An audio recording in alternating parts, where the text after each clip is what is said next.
para satisfacer el prolongado desabastecimiento. El resto de productos están siendo licitados y se contará con ellos en 3 meses aproximadamente. Lo más importante de este trabajo es que el 2018, la compra anual de medicamentos y biomédicos podrá ejecutarse por fin a tiempo, evitándose así situaciones de desabastecimientos como los que encontramos. Mientras estas compras se culminan, Saludpol ha potenciado, fortalecido y facilitado el proceso de reembolso, es decir, la devolución del dinero gastado por los usuarios por la compra de medicamentos o material biomédico que necesitaban, pero que la sanidad policial no tenía aún su stock, lo que ha generado un aumento significativo de la tramitación de solicitudes de reembolso y los montos de los recursos destinados a ello a favor de los pacientes. Por otro lado, como ya mencioné, se logró destrabar la asignación de los recursos necesarios para la construcción del centro de alta complejidad en el Hospital Nacional Luis Sáenz, trámite que había paralizado la ejecución de dicha obra. Actualmente la obra ya se inició. Asimismo, se viene trabajando en la ejecución de mejoras de determinados policlínicos de la sanidad policial a efecto de disminuir los niveles de demanda que tiene actualmente el Hospital Luis Sáenz y que no permiten una adecuada atención. Se han eliminado las atribuciones de la Junta de Administración regionales para realizar compras y otros actos vinculados, ya que significaba una duplicidad de funciones con las oficinas descentralizadas de Saludpol y generaban una serie de contrataciones directas que no se ajustaban a las normas vigentes. Se ha autorizado a Saludpol a financiar la contratación de médicos para la sanidad policial para el segundo semestre del año, bajo condiciones que permitan exigirles indicadores claros y resultados concretos.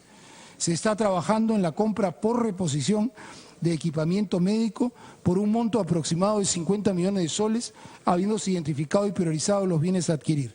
Actualmente estamos en proceso de elaboración de las especificaciones técnicas respectivas. Señor relator, siguiente pregunta. Pregunta número 16. Sobre el aplicativo Huachitaxi y el convenio de cooperación del Ministerio del Interior con la empresa Fitbig Data S.A. del 29 de mayo de 2017, para que diga usted los detalles del convenio de cooperación suscrito entre esta empresa y el Ministerio del Interior. Asimismo, ¿cuáles fueron los procesos de prueba llevados a cabo para este aplicativo y por cuánto tiempo se llevaron a cabo antes de su puesta al público? Señor ministro. Con relación al aplicativo recientemente lanzado por el Ministerio del Interior denominado Huachitaxi, informamos los términos contenidos en el convenio con la empresa For Innovation Technology Big Data S.A., también conocido como Fitbig Data. Este convenio indica que la empresa cede a favor del Ministerio del Interior el uso por plazo indeterminado de la aplicación móvil Huachitaxi sin costo alguno para el Estado peruano. Es decir, el Ministerio del Interior no ha desembolsado un solo centavo para el desarrollo, implementación, almacenamiento y uso del aplicativo Huachitaxi. Fitbig Data también se ha obligado igualmente, sin costo alguno para el Ministerio del Interior, a otorgarnos un acceso en línea a la base de datos de las aplicaciones, tanto para fines estadísticos como para desarrollar en el futuro la posibilidad de integrar sistemas con otros aplicativos del Ministerio del Interior, incluyendo actualizaciones y mejoras que el aplicativo requiera. Toda la información que será administrada por el aplicativo y almacenada por la empresa se encuentra protegida de acuerdo a los estándares previstos en la Ley de Protección de Datos Personales y la Ley de Transparencia y Acceso a la Información Pública, lo cual se advierte en los términos de condiciones del propio aplicativo. Con relación al proceso de elaboración de Huachitaxi, este ha sido basado en experiencias de diversos países e incluso de empresas privadas que ya utilizan el concepto de tener acceso a los datos del chofer que nos transporte y a la ruta que éste sigue. Lo que ofrece Huachitaxi es precisamente una herramienta de disuasión que ya es usada en el mercado peruano y mundial, pero en forma restringida a quien puede comprar el servicio o solo para ciertas compañías que tienen la opción de ofrecerlo. Huachitaxi permite que este sistema de disuasión pueda ser usado por cualquier ciudadano y en cualquier medio de transporte público a costo cero. Esa es la ventaja y el objetivo del aplicativo, democratizar el uso de un potente mecanismo de prevención. Respecto a las pruebas aplicadas, puedo informar que la creación de la aplicación se ejecutó usando el desarrollo orientado a pruebas, que forma parte de las metodologías ágiles de desarrollo digitales, usando 3 metodologías de prueba: testing de aceptación, testing funcional y testing de sistema colectivo. Finalmente, el desarrollo del aplicativo, incluyendo las pruebas referidas, tomó un aproximado de 12 semanas. Siguiente pregunta, señor relator. Pregunta número 17. Sobre la intervención de transeúntes para pedirle sus celulares y verificar que no fueran robados, para que diga, ¿quién elaboró el plan y designó su ejecución al Escuadrón Verde de la Policía? ¿Cómo explica usted que no se puedan implementar una política tan simple y se confunda el ayudar a la gente a identificar el código EMEI de sus teléfonos con intervenirlos y quitarles sus aparatos? Señor ministro. Respecto a la elaboración del plan y la designación de su ejecución al Escuadrón Verde de la PNP, debo precisar que ni el Ministerio del Interior ni la PNP elaboraron ningún plan destinado a intervenir a los ciudadanos en la vía pública con el propósito de incautar sus equipos celulares. El Comando Policial del Escuadrón Verde impartió la orden a su personal operativo de explicar a la ciudadanía la necesidad de verificar el código IMEI de sus equipos celulares y conocer si estos habían sido hurtados o robados como parte de un trabajo de concientización en contra de este tipo de delitos. Básicamente se planteó una campaña cívica y voluntaria.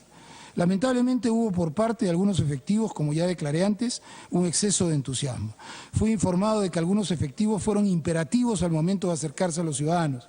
No era en absoluto la intención del comando del Escuadrón Verde. Sin embargo, esta situación no duró más de media hora, ya que apenas fuimos informados dimos la orden de que se cortara con esa iniciativa. Finalmente, cabe recalcar que la única medida implementada por este sector orientada a los usuarios de equipos celulares es la de remitir a través de las empresas operadoras un mensaje de texto SMS para que, cuando se detecte que un equipo es producto de hurto o robo, el mismo sea entregado a la empresa operadora. Estos equipos recuperados están siendo remitidos al Ministerio del Interior, donde estamos sometiéndolos a un proceso de identificación y registro para su eventual devolución a sus legítimos propietarios en aplicación del decreto legislativo 1215, que brinda facilidades para la recuperación de bienes perdidos o sustraídos de su posesión por la ejecución de diversos delitos.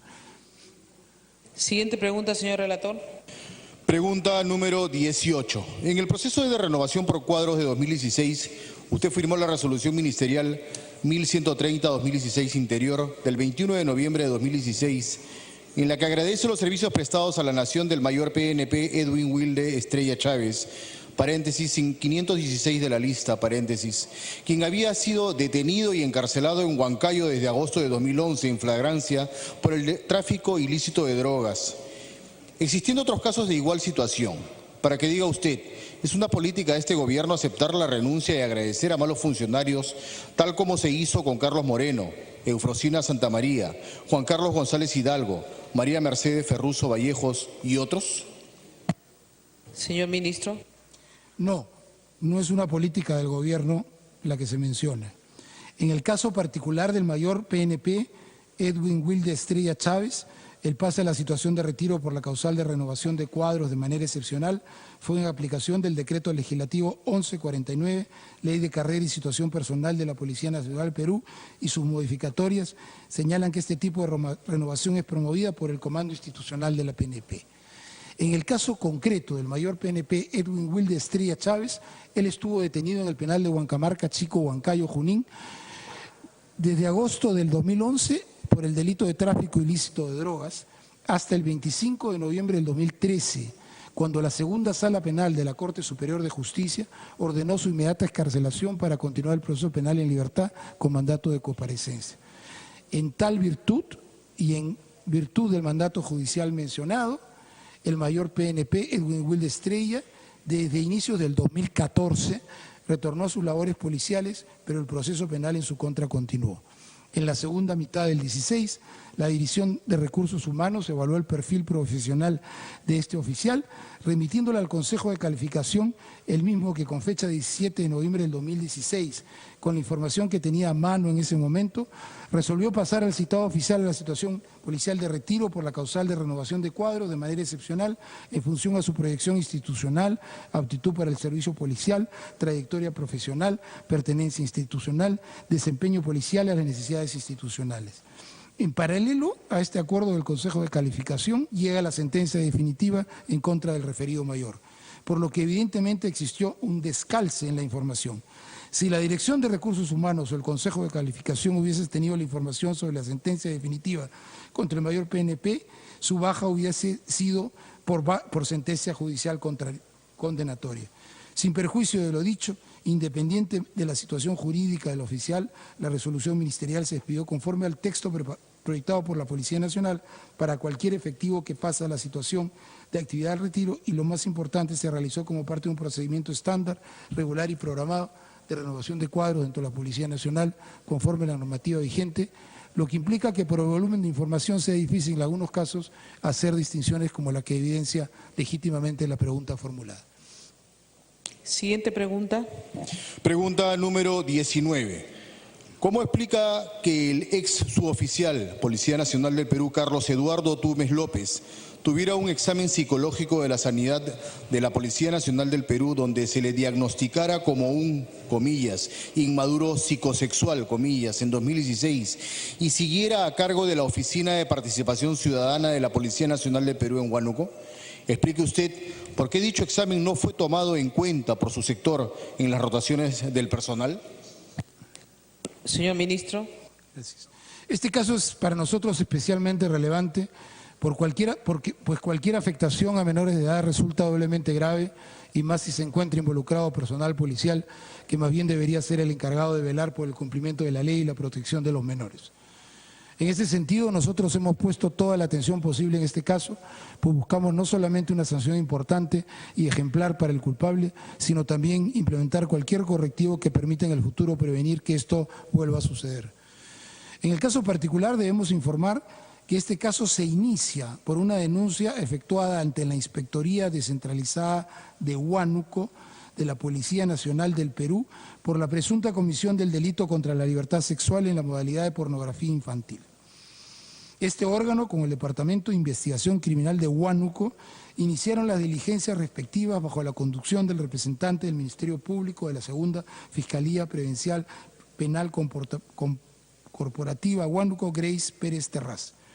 Esta rápida acción determinó que se emitiera un mandato de detención contra el suboficial Carlos Eduardo Tumes López por 9 meses, ordenando su internamiento en el penal de sentenciados de Huánuco. En paralelo, la Inspectoría Descentralizada de Huánuco de la PNP, el 19 de abril del presente año, dio inicio al proceso administrativo disciplinario en contra del suboficial Tumes López por la comisión de 2 infracciones graves y 2 muy graves, las mismas que ameritarían una posible sanción de pase a la situación de retiro. Ahora bien, por otro lado, ha surgido una serie de afirmaciones que no condicen con la realidad y que han causado lógica preocupación en la ciudadanía y entendemos que también en la representación nacional. Lo primero es que existiera un examen psicológico en donde se diagnosticó al suboficial Tumes López como inmaduro psicosexual. Sobre el particular, debemos informar que en el legajo del referido efectivo no existe ningún informe que concluya ese diagnóstico. La ficha médica oficial que corresponde a ese efectivo es la número 9118 de fecha del 21 de julio del 2016, emitida por la Sanidad PNP y está suscrita por la psicóloga clínica licenciada Patricia Mercado Huertas, con registro del Colegio de Psicólogos del Perú número 6681 y pertenece a la región de sanidad de Huánuco y no menciona una presunta inmadurez sexual o nada similar. Es más, la ficha dice que es una persona, en términos generales, normal. Cabe añadir que todo el personal policial, cualquiera sea su grado o jerarquía, anualmente pasa por una evaluación médica. En el caso de suboficial Tumes López, se reporta oficialmente y constan sus fichas de evaluación médica anuales, FEMAS, desde el año 2000 hasta el año 2016. Según esos documentos, esa persona era considerada apta para el servicio policial con el calificativo de normal en todos estos años. También se ha dicho que existirían 150 agraviadas. Esta información tampoco es correcta. De acuerdo con el fiscal a cargo del caso, solo existen 2 denuncias y por tanto 2 agraviadas. Igual es muy grave, pero no hay evidencia de ninguna clase de expediente de la Fiscalía o de la Policía que haga presumir que existe un número mayor de agraviadas. Cualquier comentario al respecto sería meramente especulativo de mi parte. Lamentablemente los casos de abusos a menores, si bien son hechos muy aislados, no son ajenos a la realidad de la policía. y por eso se ha venido ejecutando exámenes psicológicos a todo el personal que labora en oficinas de participación ciudadana a nivel nacional, así como a los que laboran en las escuelas de formación. De cualquier modo, creemos necesario reforzar dichas evaluaciones y supervisarlas para evitar que se hagan de manera rutinaria o descuidada. Finalmente, consideramos oportuno mencionar otros casos de conductas sancionables por parte de efectivos policiales relacionados a acoso o agresión sexual que lamentablemente se han producido, pues hemos recibido muestras comprensibles de preocupación. Por ejemplo, en el mes de mayo se recibió la denuncia en la comisaría de Samegua por el presunto delito de acoso sexual y violencia en agravio de un alumno de la Escuela Técnica Superior de Moquegua por parte del director de dicha escuela. Al respecto, tanto la alta dirección del Ministerio del Interior como el comando policial reaccionamos en forma inmediata, de tal forma que se ha iniciado proceso administrativo y disciplinario y se separó del cargo al oficial superior que se había desempeñado como director de la escuela. De igual forma, en la jurisdicción de la División Policial de Chincha se recibió una denuncia por violación sexual en agravio de 2 menores de edad cometida por civiles y miembros de la PNP en situación de franco. El Ministerio Público ha solicitado la prisión preventiva para uno de los civiles involucrados y se ha abierto investigación fiscal a los 4 suboficiales presuntamente involucrados en el delito de violación, razón por la cual también se les ha abierto proceso administrativo disciplinario por infracción muy grave y han sido separados del cargo y trasladados a disposición de la Oficina de Personal de Lima en tanto duren las investigaciones. Con estos ejemplos tan solo queremos gratificar que hemos sido, somos y seremos absolutamente intolerantes con cualquier caso de violencia o agresión hacia la mujer, niños o personas en situación de vulnerabilidad y que respetando el debido proceso velaremos porque la ley les caiga con todo su peso. Siguiente pregunta, señor relator. Pregunta número 20. El excongresista Javier Bedoya de Vivanco, sobre presuntos actos de chuponeo y reglajes a distintas autoridades, manifestó públicamente lo siguiente, comillas, SIN dijo no hacía chuponeo sino empresa privada y una de ellas era de Rospigliosi que tenía como socio a Basombrío, comillas. Según esto, para que diga, ¿usted desde qué fecha participa o participó usted en alguna empresa como fundador, socio, accionista con el señor Fernando Rospigliosi? Y de no ser ciertas las afirmaciones del excongresista Bedoya de Vivanco, ¿le ha remitido carta notarial para que se rectifique sobre esta afirmación? Señor ministro. Gracias, presidente. Con relación a lo expresado por el excongresista Javier Bedoya de Vivanco, el 11 de mayo del 2017 en el programa En Portada, daré lectura al comunicado que esa misma noche leyó el periodista Jaime Daltaus al final de su programa, el comunicado que yo le envié. El día de hoy, en el programa En Portada, el ex congresista Javier Bedoya de Vivanco ha deslizado que el SIN, entre paréntesis SIC, de la época de Humala, dijo en la Comisión de Inteligencia que el señor Fernando Rospigliosi y mi persona hemos sido socios en una empresa dedicada al chuponeo y que además esta empresa era la que más facturaba en el rubro. Al respecto debo indicar enfáticamente que nunca en mi vida, ni personalmente ni a través de empresa alguna, me he dedicado ni directa ni indirectamente a actividades ilegales, menos aún al seguimiento o chuponeo de personas. Todo lo contrario, he sido víctima de ella, como denuncié oportunamente. Mis cuentas, mis registros y el de todas las empresas en que he trabajado en mi vida quedan a disposición de quien quiera revisarlas y verificar la falsedad de la información difundida por el señor Bedoya. Debo decir como ciudadano que todo tiene un límite y la insinuación del señor Bedoya la ha transgredido. Por tanto, me veo obligado, en salvaguarda de mi honor y de mi familia, exigir que el audio sea difundido para que, de ser cierto que existe, poder iniciar las acciones legales que correspondan contra quien, abusando de su cargo, habría hecho tan grotesca afirmación. Carlos Basombrío Iglesias. No tengo nada adicional que decirle a quien hizo una afirmación como esa. Lo irónico, por decirlo menos, es que tomando en cuenta que la información a la que hace referencia el referido señor tiene carácter de secreta y es clasificada así por el Congreso de la República, me es imposible verificar si lo propalado es realmente una calumnia de los funcionarios de la DINI de esa época o de quien lo dijo. Que cada quien cargue en su conciencia las motivaciones por las que hizo una afirmación como aquella. En mi caso, no necesito de notarios o jueces para protegerme. La realidad y la evidencia son mi mejor defensa. Siguiente pregunta.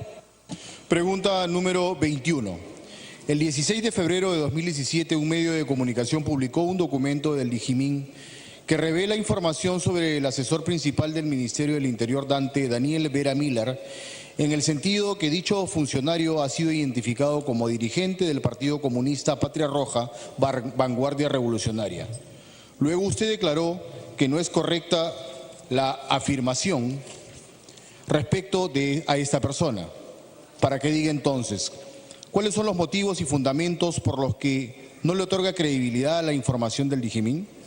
¿Lo considera como otro, comillas, hueco negro, comillas, de la información policial que no merece su confianza? ¿Puede precisar los temas asignados y qué funciones cumple su asesor Daniel Vera Miller en el Ministerio del Interior? Sí, señor ministro, para que responda. El documento difundido el 16 de febrero del 2017 es una nota de información signada con el número 2965-11P8-44 del 4 de julio del 2000, que no tiene el rótulo de ningún organismo de inteligencia del Estado y en el que solo aparece el código 11P8-44 y el sello del presunto agente que la elaboró por una también supuesta orden superior en julio del 2000, época de crisis de los organismos de inteligencia nacional. La referida nota es un documento fechado en el año 2000 que refiere hechos supuestamente producidos entre 1993 y 94, es decir, 7 años antes. Es una nota de inteligencia sobre una nota de inteligencia, 7 años después. No refiere qué agencia de gobierno la habría producido, por lo que sería imposible su verificación. Menciona una nota periodística en Managua que nadie ha visto ni ha podido verificar. No se explica en ninguna parte de la nota cómo es que el señor Vera Miller se vincularía con las organizaciones que ahí se mencionan. Podría abundar en más detalles, pero con lo dicho consideramos que queda más que claro que estamos ante un documento apócrifo que no merece la menor credibilidad. Con referencia a los temas asignados a las funciones que cumple el señor Vera Miller, el señor es asesor del despacho ministerial. Por la experiencia y conocimiento que tiene del país y la sociedad rural, dado que ha trabajado en temas vinculados a desarrollo, institucionalidad rural, derechos humanos, conflictividad social y análisis de riesgo para la factibilidad de proyectos de inversión para muchas empresas del sector minero en el Perú. Ha viajado y conoce todo el país, principalmente las comunidades campesinas, y ha desempeñado cargos en organismos internacionales. El señor Vera Miller trabaja en el Ministerio de Interior como analista y realiza estudios de casos que permitan configurar probables escenarios de crisis a fin de prevenir y gestionar conflictos sociales. Debo añadir que al momento de ingresar a laborar en el Ministerio, el señor Vera Miller ha presentado su declaración jurada de bienes y certificados de antecedentes policiales, judiciales, penales y de movimiento migratorio, no registrando antecedente alguno. Siguiente pregunta, señor relator. Pregunta número 22. El 1 de noviembre de 2016 se hizo público el video de una marcha en homenaje a los prisioneros terroristas, comillas, caídos, comillas, al enfrentarse con personal de la Marina de Guerra del Perú, luego de amotinarse, asesinar custodios y hacerse de armamento en la cárcel del Frontón en 1986. Dicha marcha se realizó entre el 10 y el 19 de junio de 2016 y se observa el reparto de volantes a favor de la Asociación de Familiares de Presos Políticos Desaparecidos y Víctimas de Genocidio, AFADEVIG, donde caminaron a un mausoleo en el distrito de Comas, donde están los restos de los terroristas. Respecto a estos hechos, usted señaló, comillas, si efectivos de la DIRCOTE tuvieron este video, yo me imagino que lo que debieron hacer es actuar. La función de la DIRCOTE no es entregar videos a la prensa. La función de la DIRCOTE es capturar terroristas, comillas. En respuesta al jefe de la DIRCOTE, general José Baella, dijo que el video en cuestión, comillas, no fue grabado por la policía, comillas. Para que diga, ¿habló usted o coordinó con el general Baella antes de dar declaraciones a la prensa? ¿Por qué sus versiones son opuestas? Señor ministro. En primer lugar, debo indicar que la marcha a la que se hace referencia y sobre el cual fui consultado por medios periodísticos se realizó cuando yo no era ministro del Interior. En junio del 2016 estábamos todavía en el régimen del presidente Humala. En ese sentido, cuando fui consultado acerca de los hechos, ya habiendo asumido como ministro, respondí en función a las preguntas que se me hacían. Es decir, condicionado por la afirmación de dichas preguntas.